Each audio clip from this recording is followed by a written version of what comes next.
Assalamualaikum warahmatullahi wabarakatuh. Alhamdulillahirabbil alamin. Wassalatu wassalamu ala asyrafil anbiya wal mursalin wa ala alihi wa sahbihi ajma'in. Asyhadu an la ilaha illallah wahdahu la syarikalah wa asyhadu anna sayyidana wa nabiyana Muhammadan abduhu wa rasuluh. Allahumma shalli ala sayyidina Muhammad wa ala alihi wa sahbihi ajma'in, amma ba'du.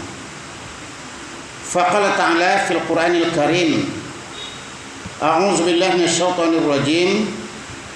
Bismillahirrahmanirrahim.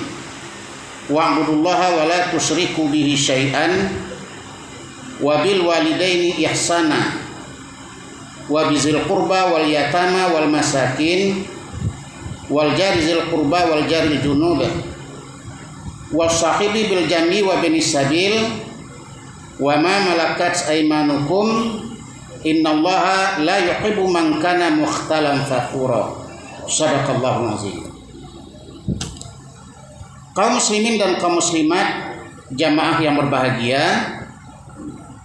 pertama kita bersyukur kepada Allah Subhanahu wa taala yang telah melimpahkan rahmat dan kurnia kepada kita semua. Yang mana dengan rahmat dan kurnia yang dianugerahkan oleh Allah Subhanahu wa taala, pada siang yang berbahagia ini kita dapat meluangkan waktu kita untuk menghubungkan diri kita dengan Sang Pencipta, yaitu dengan Allah Subhanahu wa taala, sambil melaksanakan kewajiban kita, yaitu kewajiban melakukan salat zuhur.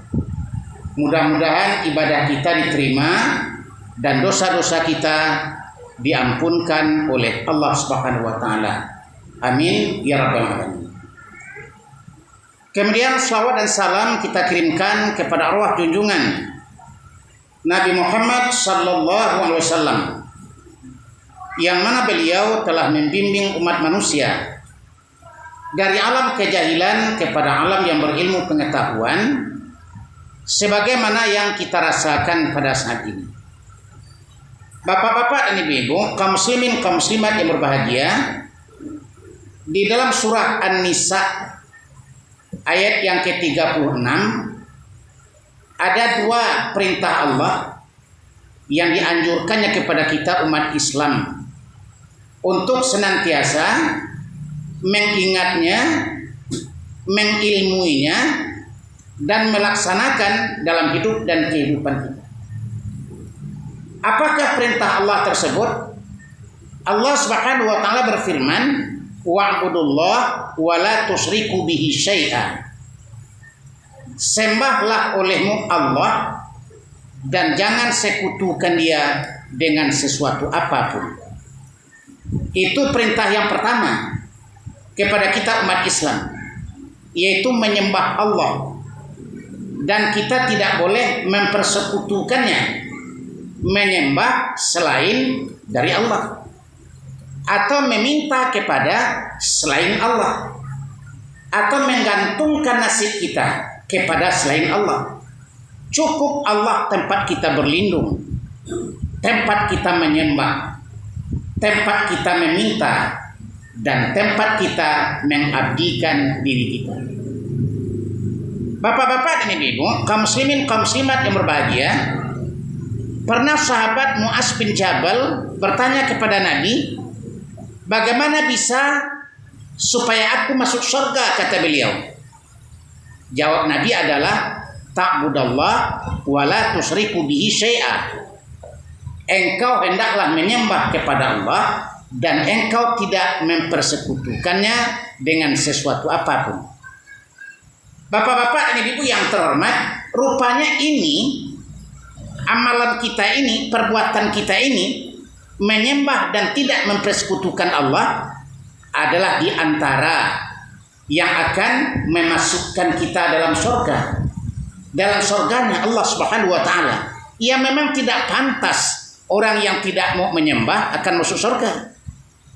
Dan tidak pantas orang yang mempersekutukan Allah akan dimasukkan dalam surga. Sedangkan surga itu Allah yang punya. Allah yang berhak memasukkan siapa saja yang dikehendakinya untuk masuk ke dalam surga tersebut. Maka tidak mungkin orang yang durhaka kepadanya, orang yang melakukan dosa dan maksiat kepadanya, akan dimasukkannya ke dalam surga tersebut.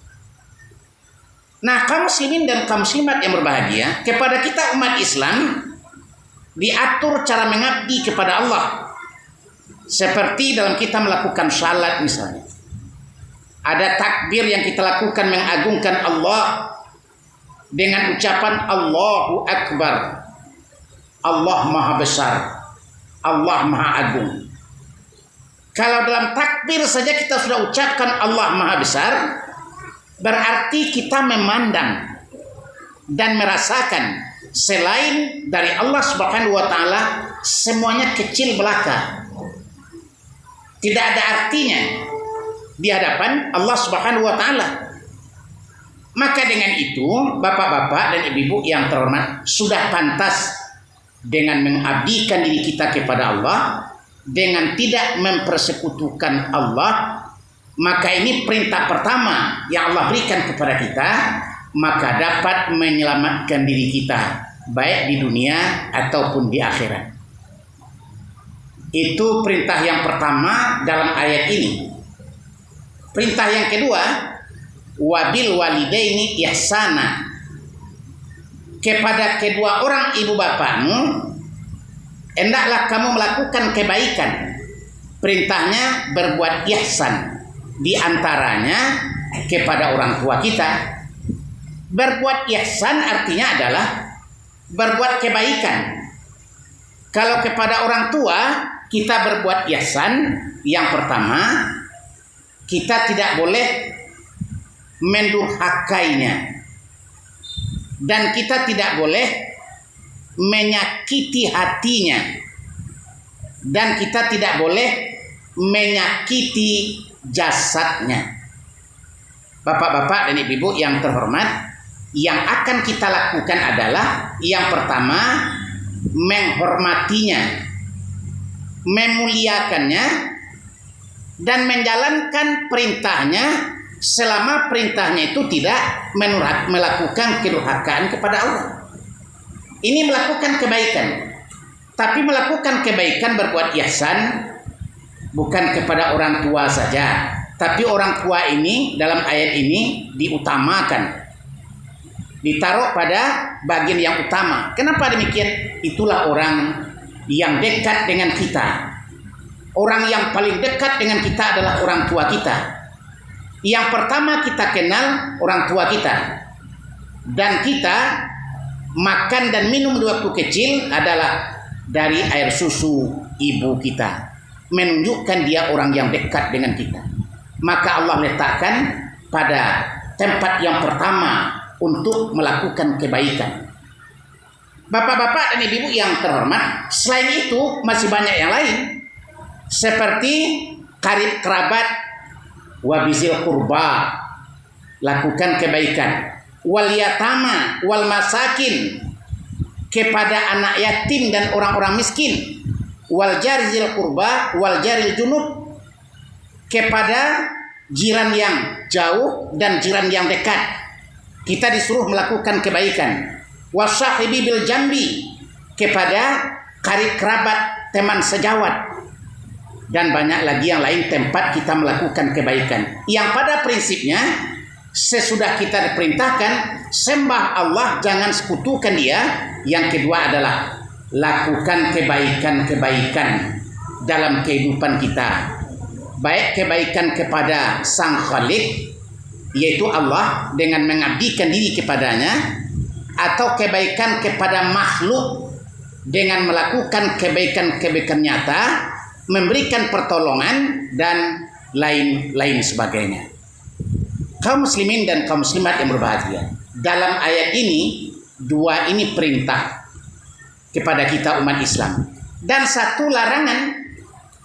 Apa kata Allah Subhanahu wa taala dalam ujung ayat? Innallaha la yuhibbu man kana mukhtalan fakhura. Sesungguhnya Allah Subhanahu wa taala tidak mencintai orang-orang yang sombong dan orang-orang yang angkuh. Artinya jangan sombong, jangan angkuh. Siapa yang sombong? Yang tidak mau menjalankan perintah Tuhannya. Dia menyombong di hadapan Tuhannya. Siapakah orang yang sombong dan angkuh? Orang yang tidak peduli dengan orang lain, sehingga tidak ada niatnya untuk melakukan kebaikan, untuk berkomunikasi dengan cara yang baik dengan orang lain. Ini orang yang angkuh dan sombong, hidupnya nafsi-nafsi. Maka Islam mengajarkan hidup berjamaah, bapak-bapak dan ibu-ibu yang terhormat. Bahkan salat ibadah yang kita lakukan, kita dianjurkan berjamaah. Lebih besar pahalanya berjamaah daripada sendiri-sendiri, daripada nafsi-nafsi.